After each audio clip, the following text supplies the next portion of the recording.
अरे दुबईची माणसं इथं कशी काय? अगं दुबईची नव्हती ती, कोल्हापूरची हबीब ब्रदर्स आहेत ती. अहो सौरभ, अहो इकडे कसं काय?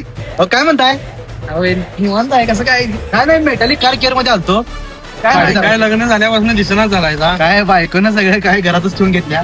अहो वहिनी, एक तुम्हाला छोटासा क्वेश्चन विचारतो. हा बोला काय त्याचं जर बरोबर उत्तर दिला की नाही तुम्ही, तुम्हाला हे वॉच मी प्रीमियम गिफ्ट देणार. बोला की बोला. अहो ह्यो आमचा सौरभ मित्र एवढा कार्टून आहे, एवढा आगाव आहे, आणि ह्याला तुम्ही लग्नाला होकार कसा काय दिला एवढंच सांगा मला. आम्ही कॉलेज पासून एकत्र आहे, 9 वर्ष झालं आमचं रिलेशन आहे. प्रामाणिक प्रेम आहे, त्यामुळे आम्ही अजून पण एकत्र आहे. मित्रांनो बघा कसलं प्रेम आहे. त्याग करा असल्या चांगल्या कपलला. आणि हबीबी ब्रदर्स तर्फे वहिनींना स्मार्ट वॉच आम्ही गिफ्ट दिलेला आहे. जर तुम्हाला पण गिफ्ट पाहिजे असतील तर हबीबी ब्रदर्स आणि सौरभला फॉलो करायला लागते. 100%.